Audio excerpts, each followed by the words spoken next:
I know that parents today are struggling more than ever before. This is where I really struggle with. I want you to go downstairs. Don't force me. They're confused by contradictory advice. But I'm talking to you. Worried that other parents are doing better. Shut up. And yet the majority agree it's a tougher job than they ever imagined. Smash it. But if parents don't make changes now, the consequences for their children will be enormous. Die.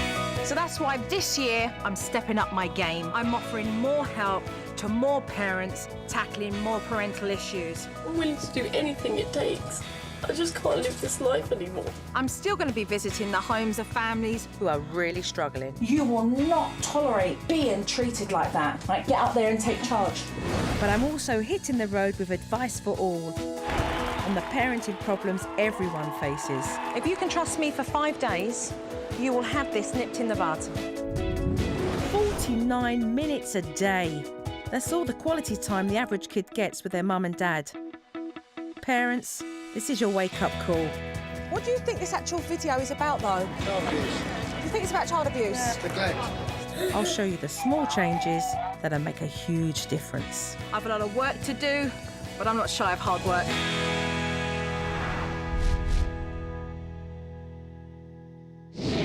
Coming up, Joe Frost tries to bring a young superhero failing at school back to the real world. If the basics don't click in, the reading, the writing, it could hold him back for years. But first, Joe's dropped everything to answer the call of a mum who's bruised, battered and defeated by her 6-year-old son. Put your legs down and just stand, otherwise you're going to move, darling. My son Jack is 6, and I've been struggling with his bedtime pretty much since birth. It's 8:30, sweetheart, and it's bedtime. He's never been able to just go into bed on his own. Even now I have to lie with him to get him to sleep, or I just deal with like the kicking and the punching. Jack, that is enough. Nikki spends her evenings battling to get Jack into bed.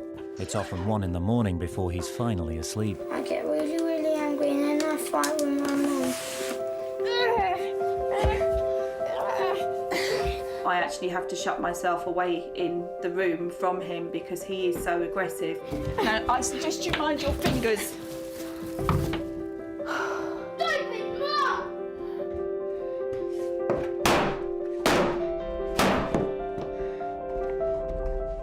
I'm not winning. I'm not getting him into bed. I'm not actually getting him into bed, and it's just creating bedtime as an absolute nightmare. Joe is probably my last chance in my eyes. I don't know how to deal with the situation, so it would be everything to me to try and sort it out. Don't you need to come out of here because this bathroom floor is really slippery. Nikki dreads Jack's bedtime, and the nightly battles are leaving her exhausted. I feel like I've lost him. I don't feel like he's my little boy. I love him to bits, but sometimes I hate him. I hate him for making me feel like this.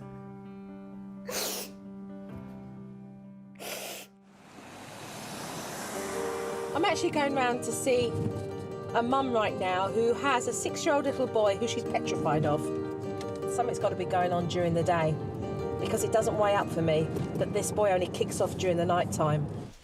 Hi, Nikki. Hi. Hi, nice to meet you. Nice to meet you. Joe, how you doing? I'm good. How are you? This is Phoebe. Hi, Phoebe. How you doing, love? And this is Jack. Hi, Jack. How you doing? Nice to meet you.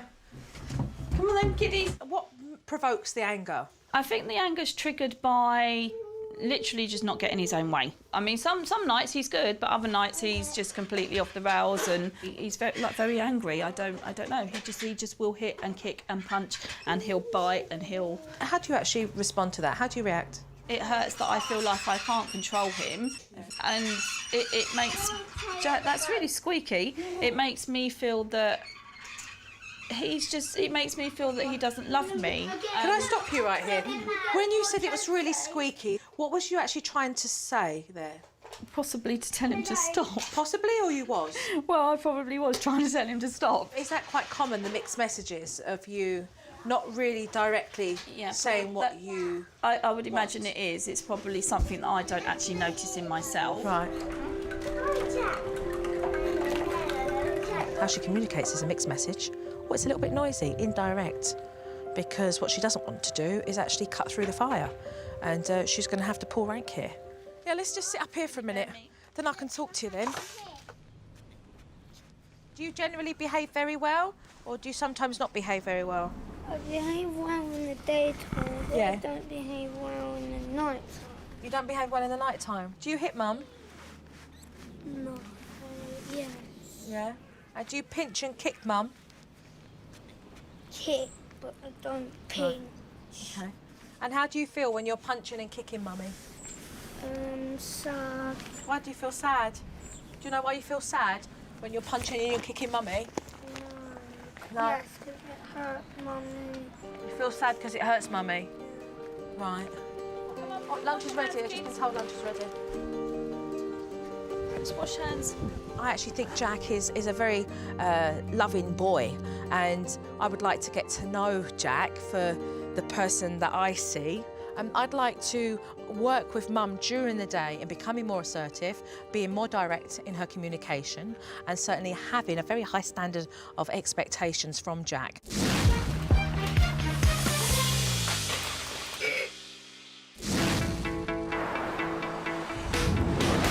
Jo's not only visiting families at home, she's also hitting the road, inviting mums and dads to walk in with their problems. My big idea for the roadshow is to give parents as much practical advice as possible. It's Jo at home on the road.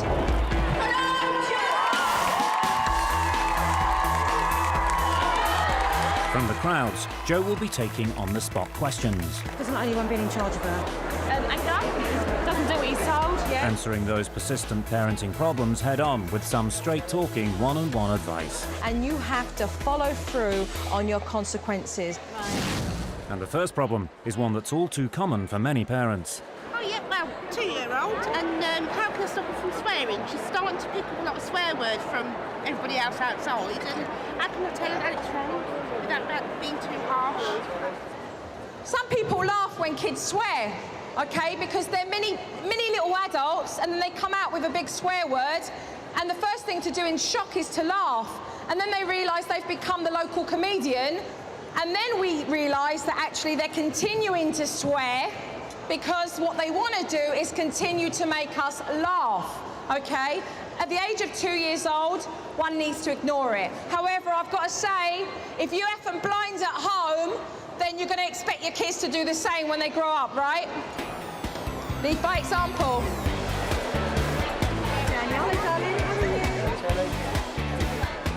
We just wanted to know how you discipline children in public without drawing attention to yourself. If you both know what's acceptable and unacceptable, then it's really key that whatever you're doing at home, you also do when you're outside, because guess what? The kids know it. Yeah, when you behave differently in public, you're just like, oh my God, I'm feeling so embarrassed. These kids are behaving this way, and everybody is looking at me, and you're like, come on, let's just go. And you have to grit your teeth because you're like, oh my God. All right, you take the child outside of the shop, and you sit down on a bench for a moment, and you say to them, right, hold on, this is what I expect. So at least you can follow through when you get back home. The adults in your life just read the book you've been reading out of. It's done now. Many parents struggle with kids that are sore losers, but Jo's first case on the sofa is a beauty pageant boy whose reaction when he doesn't win is really extreme. Max is a little bit spoiled. So when it comes to like competition or anything at home and he doesn't win, he has a temper. If I lose and it's been fixed, which most time it is. So how do you know if it's fixed? On one of the pageants, there was one person who's actually terrible, and he won. So basically what you're telling me then is, unless you win, you get nasty, and then your mum has to put up with you being a sore loser. Yeah. You're competitive, you want to win, you love to enter them, but if you really can't handle the fact that there are winners and losers, I really think you need to stop doing it. Because sometimes you win in life, Max, sometimes you lose. But when you come home and you take it out on your whole family, that behaviour is totally unacceptable. If your kid's a sore loser, don't let them win all the time. They learn valuable lessons from disappointment too. Let them know that you're proud of them simply for trying. And in a game, focus on how their skills are improving rather than on winning itself.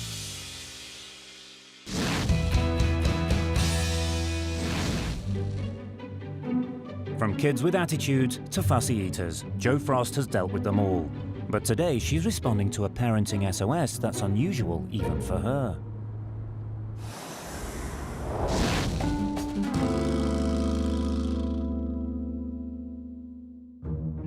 Meet George, a 5-year-old superhero who loves to dress up. When he wants to fly, he does this, or this, or this. George can get changed up to about, I would say, 10 times a day. Whoa, hey. Goes to the supermarket, we'll go to restaurants, he goes to the park, constantly in outfits all the time. If he could, he'd have an outfit on under his school uniform. But George's parents are worried what started as harmless roleplay is now an extreme obsession. Mummy, can I watch Superman? He does actually really genuinely think he is the person, and he does think he's invincible. That's a real so Batman must be real. So it's actually serious now. It's gone past being a little game. If you're hurted, you have to pretend you're dead. Past attempts to coax George out of his costumes have always failed. His lip would go and he'd get really cross and he'd run into his room, slam the door and then cry. Start to cry. George has retreated so far into fantasyland, it's affecting his schoolwork. The teacher called me in and said she was having a problem with George in class, listening, concentrating, because he just is stuck, he doesn't know the difference between fantasy and reality, and he's really behind in the class. If the basics don't click in, the reading, the writing, it could hold him back for years. Spider-Man. If George carried on as he was, I just don't know. I just honestly don't know where it could lead. Hello. Hi, George. Nice to meet you. How are you doing, George? Nice to meet you. I'm Jo. How are you, love? Oh, he's gone shy. George, can you, like, what's all this over here? Like, what are these? Suits. These are your suits. How do you decide which one you're going to wear? Whatever suit I wear in my head, that's the one I pick. What's this one here? That's the Hulk mask. What, the Hulk?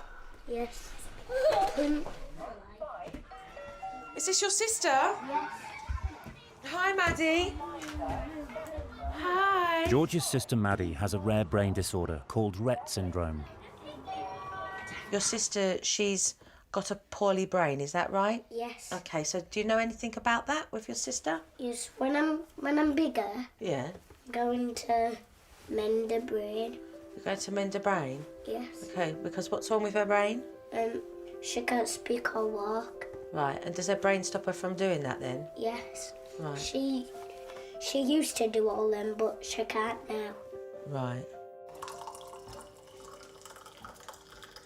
So explain to me what Maddie has, what her diagnosis is, and what the effects of that diagnosis means. Well, Maddie was diagnosed with Rett syndrome just a year ago. And the symptoms are like cerebral palsy, Parkinson's, Huntington's, that type of thing. Where it's because it's debilitating, and how Maddie is now is the best she's going to be.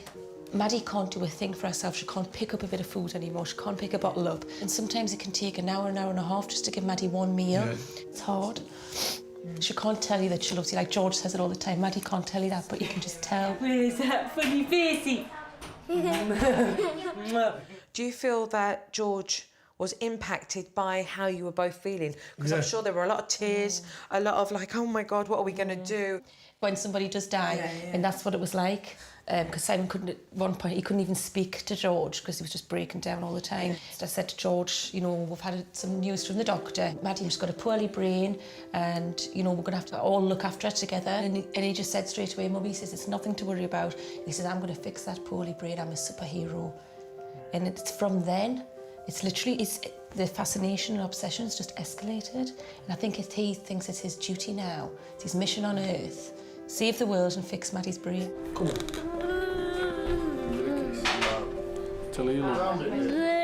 This is certainly what I'm seeing from talking to you both. Everything's kind of gone out of line, really, and we need some alignment here. We need a routine that certainly benefits not just Maddie, but George and Maddie. Because our lives are just kind of chaotic at the minute, aren't they? There's no organisation. They're certainly aware that it's been easier to let him kind of go off and play with his superheroes. I certainly would like to find more balance during the day for Mum, managing both children, so she can concentrate with George doing the things that would allow him to be more focused and concentrated at school.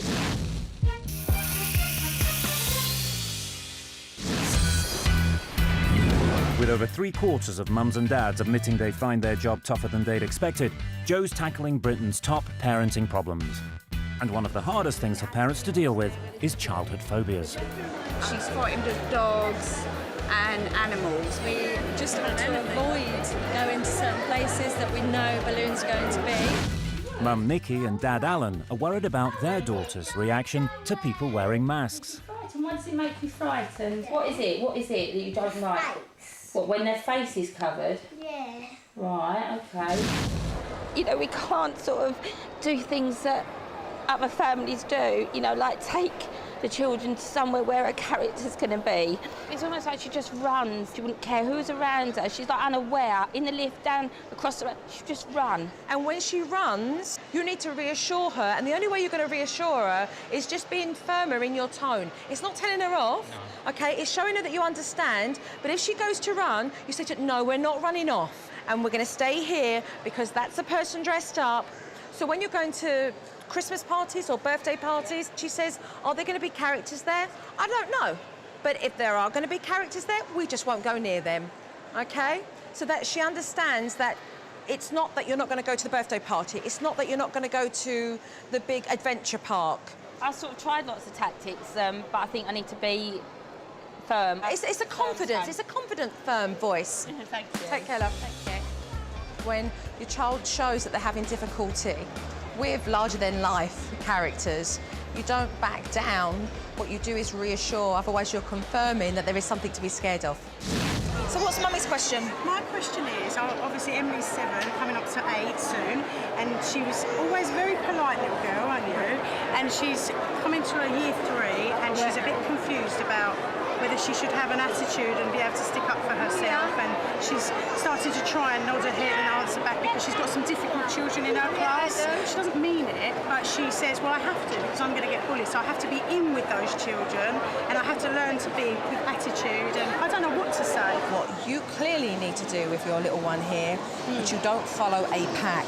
Okay, you don't follow a set of girls that behave a certain way to be in. But she can't stop herself now. She's nodding the head. No, that's attitude with you. She can stop it. No, she can stop it. She learns it, and she can undo it. It's because it's accepted. Right. Okay. The good thing is she's talking to you out of all of this about it, and that's what you want to keep going. Okay. Okay. And do it. Do it. Thank you.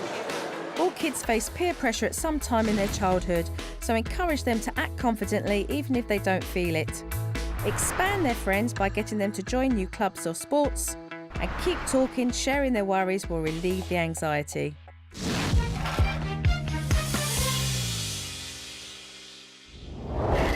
Jo's in North London, helping a mum who's being terrorised at bedtime by her violent 6-year-old son, Jack. Jo suspects that a lack of discipline during the day is linked to his behaviour at night. From watching you, it's very clear that there needs to be boundaries and rules set in place so that he'll even listen to you of a night time. You're indirect with your conversation. It's like you scurry around him rather than actually ask him to do what you want him to do. When you put it how you put it now, I can understand why nighttime isn't working if there's no control over daytime. I understand that. And right on cue, Jack gives Mum her first test. Jack, you need to get down, darling, off of the fence because it's dangerous.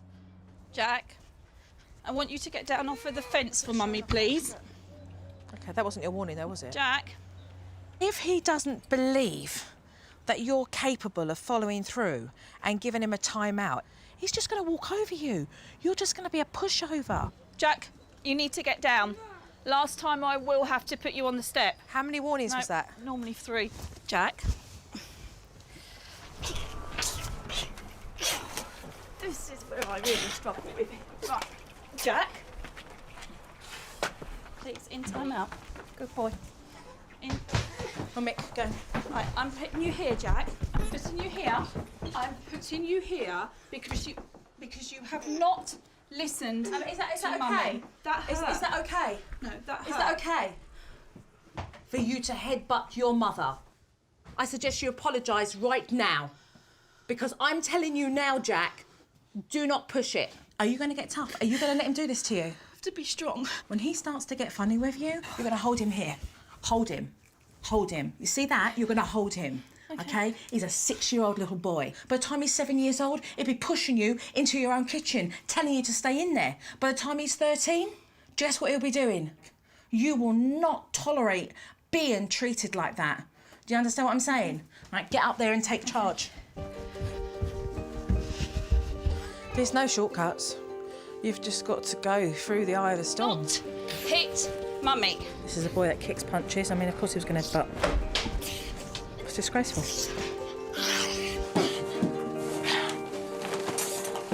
This is how extreme it gets when you don't put in boundaries and rules and consequences and follow through. This is how extreme it can get. It's like a war zone every 10 minutes. Joe needs Nikki to use timeout correctly. Jack must sit on the stairs without leaving for 6 minutes, 1 minute for each year of his life. Every time he gets up before completing timeout, Nikki needs to return him to the stairs and reset the timer. This is the bit now where you show the child, no, I mean what I say. I've said sit down, and that's what you're going to do. You're going to do your timeout because I'm in charge here. Which every time she puts him back, she's confirming that she means what she says. You're in timeout, Jack. I'm so tired. I know you're tired, but well done. This is what you need to do. Okay. All right? You need to be able to hold your ground. Okay. An hour and a half later, Jack finally completes his 6 minutes of timeout and apologises. Okay, can you say it properly to me? Having made good progress throughout the day, Nikki now needs to cope at bedtime, a time she dreads. Here, we need to dry your hair, Viv. Go in there and get dry. So what I am keen to do is to leave very soon because I don't want to influence how the nighttime goes. I want Mum to deal with it like she normally would so that I can take a look at it tomorrow with her and start to unpick and untangle so that I can help her put things on track properly. Hey, Mummy, wake up. 5-year-old George's superhero obsession has meant that he's been falling behind at school. Joe believes it's been easier to allow George to retreat into his fantasy world. Mummy, can I watch Superman? As disabled sister Maddie takes up so much of his parents' time. Joe wants to look at the family's daily routine to see if precious time could be saved for George. Lay out uniform and lay out Maddie's clothes, which is wonderful. That's 40 minutes gone off your morning routine already. Yeah, okay? Overwhelmed with Maddie's needs, Kelly struggles to see how a routine would work. Obviously, this isn't going to work. It's not going to just fall into place straight away because Maddie is going to... It's her sleeping thing. No, you're going to create a sleeping thing. I think we once can. she falls into that, Because I think you'll think that we can't because she's mentally... of the Rett syndrome. So you just let Maddie do what she wants. Mm-hmm. What did you do with George when he was 12 months? Yeah, I know I did. I had a routine for him. Correct. Joe also has an idea to encourage George to spend less time as a superhero. Whoa, what's been going on here? OK, so I have placed in your living room a superhero clock. Whoa. All right? The clock is going to give you the times of when he's in his superhero costumes and when he's not. OK, so an hour he can be in his costume, and then after the hour, he goes back to being in his normal clothes, right? We are going to put zap, pow, bam in the places where we want him to be in his costume. All right? It should be fun. And the design of this clock is a focus for everyone to go, this is when it happens. Yeah. I can feel a presence as we speak. Yeah. Tell him why the clock's important. What's the clock going to do? Right, George. Right, short, sweet, to the point. You see, George, this clock is going to help you to learn that you can't wear your outfits all the time. Can you see that? That says bam. You've got to keep your costume off until then. Is that all right? You've got to wear normal clothes for an hour. You've got to share now between normal clothes and your outfits. There you go. Is that all right? Attempts to prise George out of his beloved superhero costumes usually lead to tears and tantrums. Letting George see when he can change back into his costumes will be key to weaning him back into normal clothes. This now is a focus on him recognising, look, this is when you can and when this is when you can't. You just need to be tough enough to uphold that. Stick to it. I'm going to. It's a tense wait to see if, for once, George will get changed without a fuss. Whoa, look at that. How does that feel? So you can wear normal clothes, can't you? And you look really smart, you know. You do, yeah. You do, you look very smart, darling. Well done. I'm not surprised that he took to the clock very easily, because he totally understands what's expected of him and he wants to be able to meet that and please. And when he started to create and kick off beforehand about not being able to stay in his costume, that's when his parents should have stayed put. But with all the emotional trauma with his sister, it became increasingly hard for Mum to stick with it. Jo believes that mums and dads are in denial about the amount of time they spend with their kids. She wants parents and kids really interacting with each other, not just hanging out in the same room watching TV. To get parents to wake up to the problem, Jo's taken to the streets with a fake charity appeal.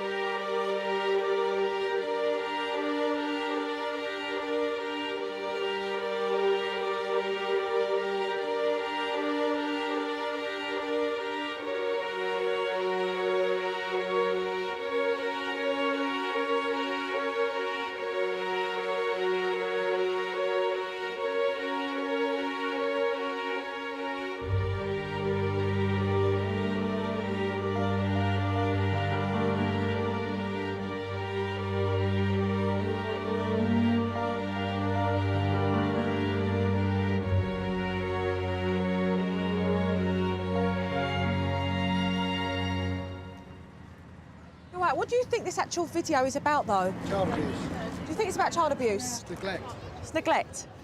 What would you think if I told you that 49 minutes was the average time that children in Great Britain spend doing things with their parents, being interactive? It's quite shocking that we don't spend enough time with our children. 49 minutes is next to no time at all. They're shocking because it obviously means that children are missing out, but they don't surprise me. Can I ask how many of you feel that you spend more than 49 minutes a day with your kids? You feel you do? You feel you do? Yeah, definitely. Give me the real reason why you think everyone goes, it's not me, that's someone else. To think that they're a bad parent or that they're not doing it. Everyone will say, I don't do that, I spend plenty of time with my children. But if you ask the children, they might not have the same response. Jo wants to show parents key parts of the day when they can reclaim valuable time with their kids, such as mealtimes. So Jo's in North London to see how lunchtimes have changed for typical primary school kids.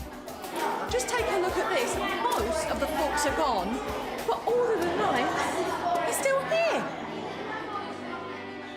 Headmistress Angela Holder has witnessed school lunchtimes for over 30 years.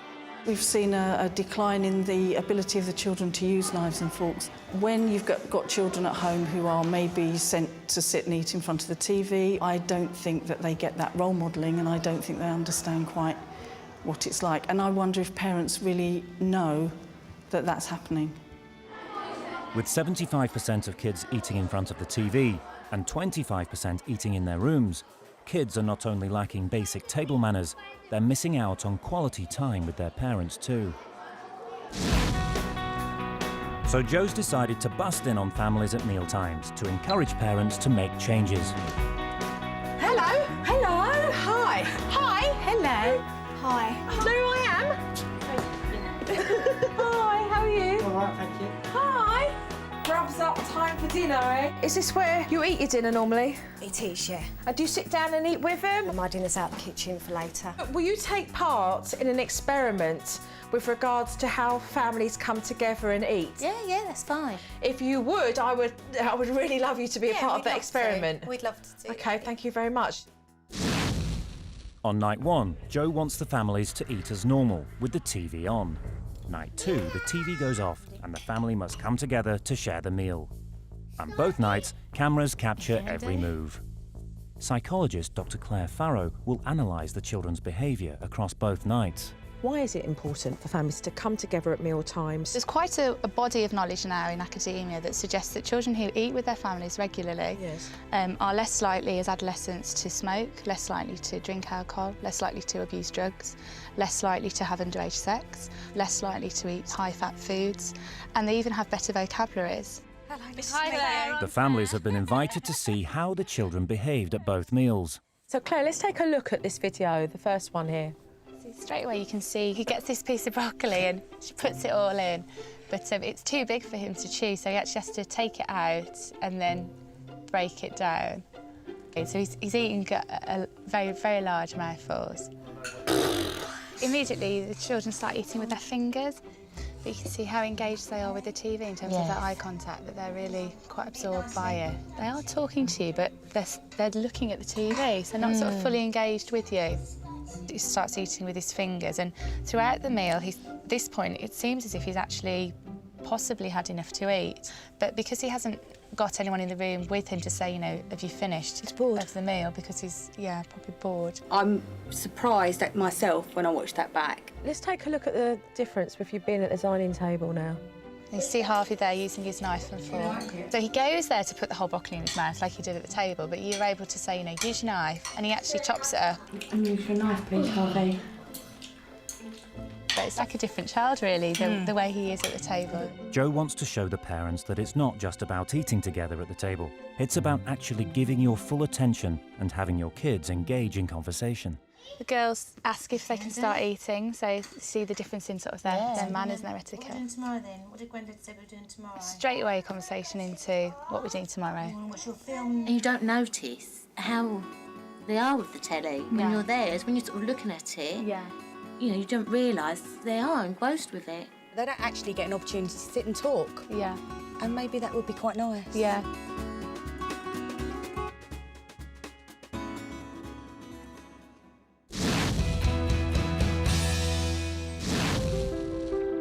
While many parents don't spend enough time with their children, in North London, Mum Nikki spends hours each night putting her violent 6-year-old son to bed. Last night, Jo left Nikki to deal with bedtime on her own. Today, she's keen to see how well Mum coped. I was curious how putting Jack to bed would be, and was able to get my team to put this together so we could take a look at it. Phoebe! No, I want you to lie down in your bed. Do not hit me or Phoebe with that slipper. Now, that is it. You sit here, Jack. You are in time-out because you do not smack either of us. It is not acceptable. I'm out. Sit down. I'm out downstairs. So no timeouts. No time out bedtime. No times at bedtime because they use it as an excuse to get out of the bedroom and then sit on that step. Yeah. If I can Which misbehave, is what he said to me. It is bedtime. Go in your bedroom, please.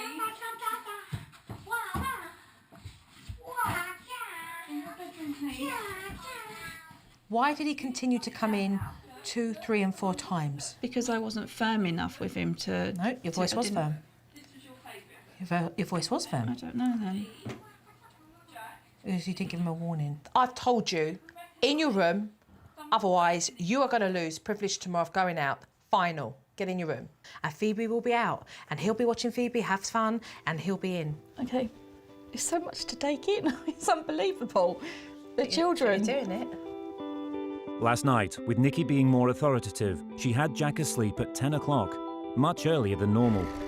Tonight, Jo wants him asleep even earlier. But first, she wants to show Nikki time with Jack doesn't always have to be a battle. I'm happy with the progress that she's made. She certainly has more confidence in her than what she did yesterday, that's for sure. But she's out here having fun with the kids. She's very anxious about bedtime, but she sounded very confident with what she was absorbing when we sat down and we watched some video footage today. So I'm going to just let her roll and get into that position of bedtime routine and let's see how it goes, really. Time to go, Jack. While Jack's now responding well to discipline during the day, the real test will be whether Nikki can show Jack she's also in charge at night. It's 7:30, bedtime. But 40 minutes later, Jack's still refusing to stay in his room. It is bedtime. You need to go in your bed. You need to lie down because otherwise you will lose your bike tomorrow. When you give him his warning, be detailed with what's going to happen. Let him know what his warning's for. Losing your bike means I can go on my scooter, it means I can go out on the trampoline. Jack, you have to go up to bed and you will lose time outside tomorrow. You will have nothing. No TV. You will not have TV. You will not have your DS. Phoebe will go outside and you will stay inside and you will sit on the settee and you will do nothing. Go to bed and go to sleep. No. Tomorrow, he's going to lose the lot. I'm in. Realising that he's lost control of bedtime, Jack resorts to being violent with both Mum and Joe. Go to bed, Jack. Do not. Not that. He has a choice to listen.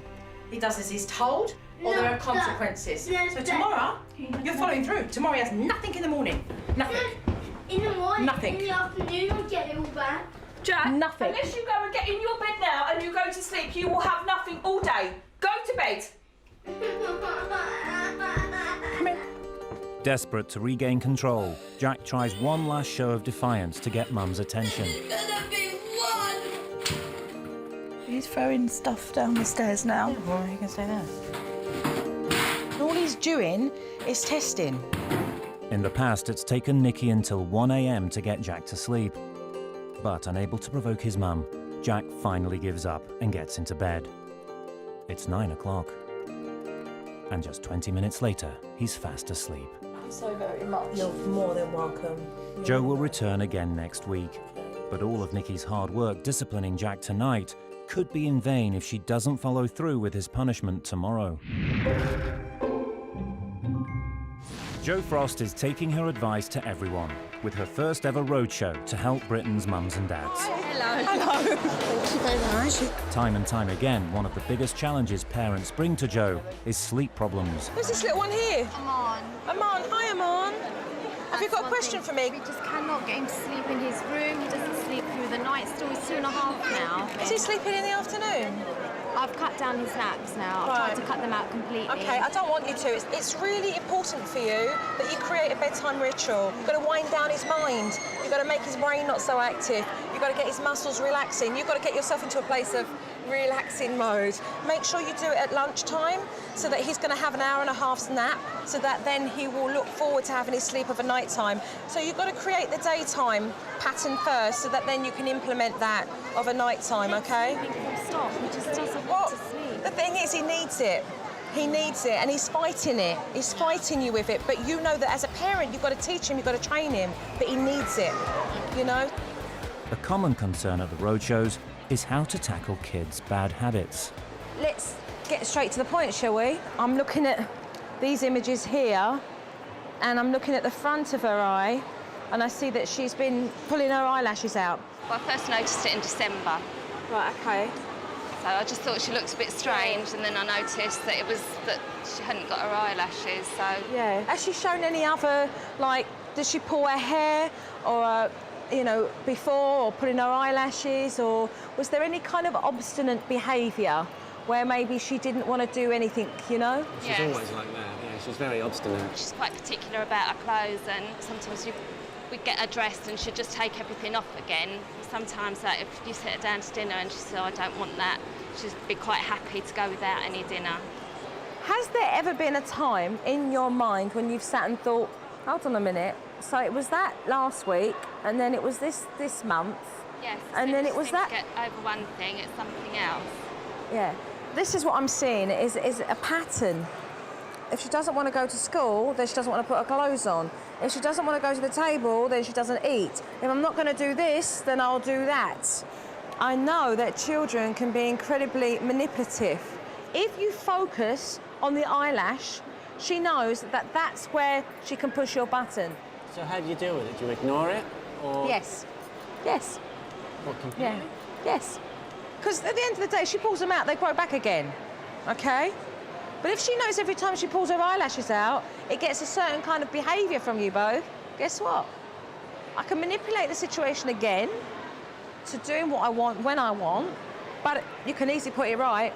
Don't give the attention for the eyelashes, and know when you're getting manipulation and obstinate behaviour, because that's when, as parents, you do need to be in control. Does that make sense to you both? Yes. If you suspect your child is trying to get your attention by behaving badly, don't focus solely on their actions. Talk to them to understand why they're doing it, and encourage good behaviour by praising the things they do right. Across Britain, Joe's been helping parents resolve their problems, and Nikki in North London has been facing a tougher challenge than most. Last night, Jack misbehaved, and Nikki made it clear she wouldn't tolerate his defiance. Unless you go and get in your bed now, you will have nothing all day. Go to bed. But today, the real test will be whether Nikki holds firm and stops Jack from going outside.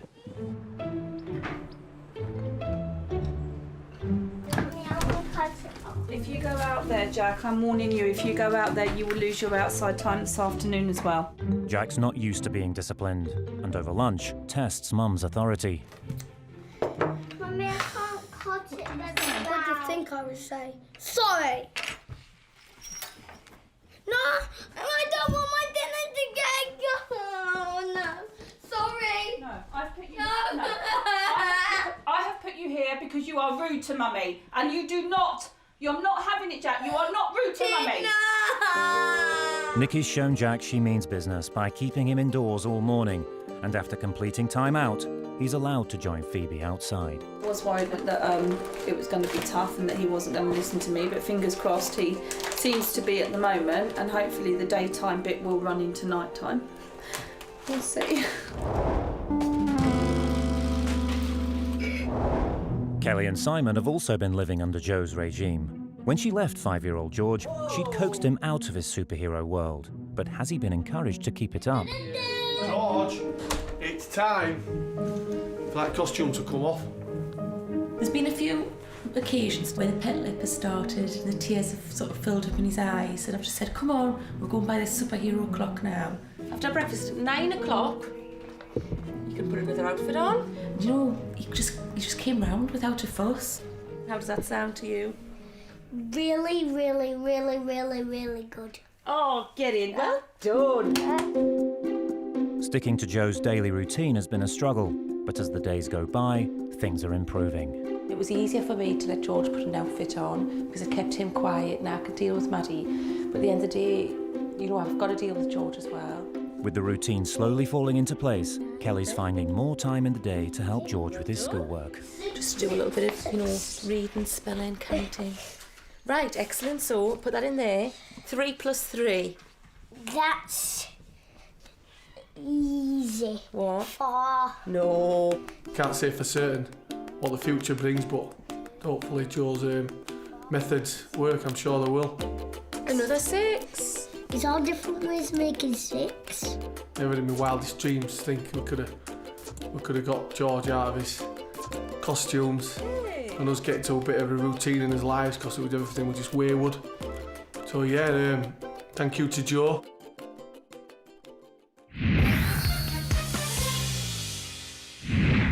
Joe's back in North London to find out whether Nikki's managed to control Jack's aggressive behaviour and get him into bed on time. Yeah, I'm well, actually. It has been great. I've been lost with my evenings because he's been asleep by about 8:30, 8:45 every night.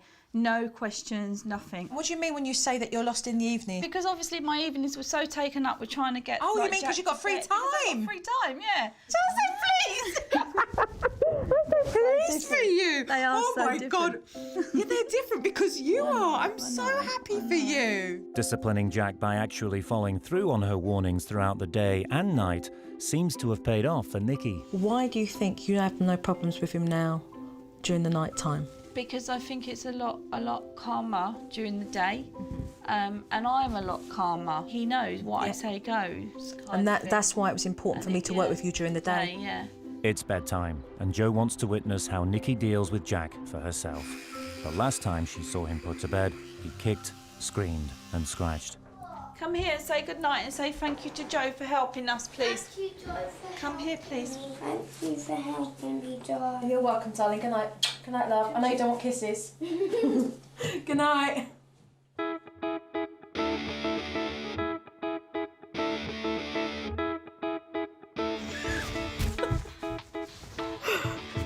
much better. Good night, isn't it? After Jack's bedtime story, it's lights out. And just 10 minutes later, a much happier 6-year-old boy is asleep. Lovely. Right, keep up the hard work, okay? Very much. Keep what you're more than welcome. Bye, bye.